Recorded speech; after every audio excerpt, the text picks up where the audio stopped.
So what is up, this is J-Ride once again, and for today's video ay share ko sa inyo kung bakit maganda bumiyahe tuwing holiday kay Lalamove.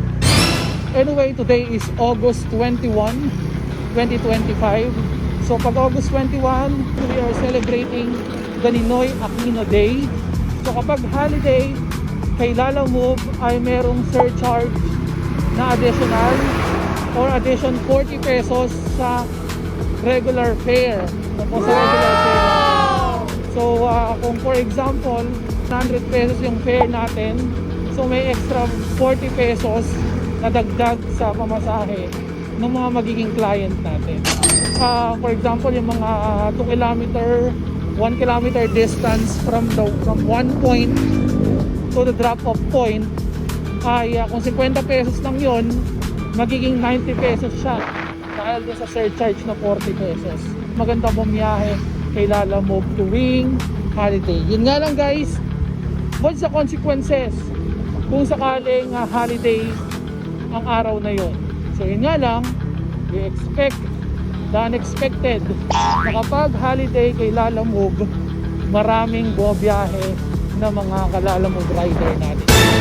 Siyempre nga naman, dahil sa malaki fare tuwing holiday, additional 40 pesos. And in addition, tuwing holiday, kailangan pabilisan tayo ng swipe.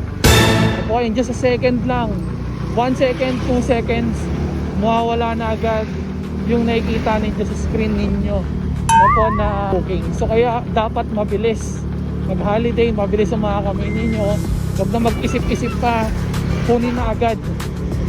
Kunin nyo na agad. So swipe nyo na agad. So guys, ipapakita ko sa inyo kung ano yung surcharge na sinasabi ko na 40 pesos sa fare natin sa Lalamove. So ipapakita ko sa inyo guys kapag meron lumabas dito. Yan, for example, ito. Tingnan nyo yung surcharge na sinasabi ko. Yon, yung 40 pesos.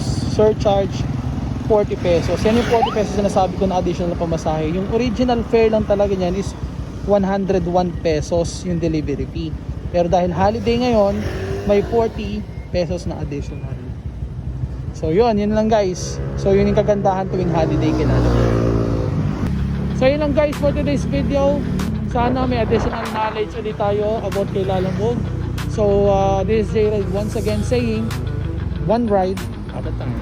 See you on my next vlog.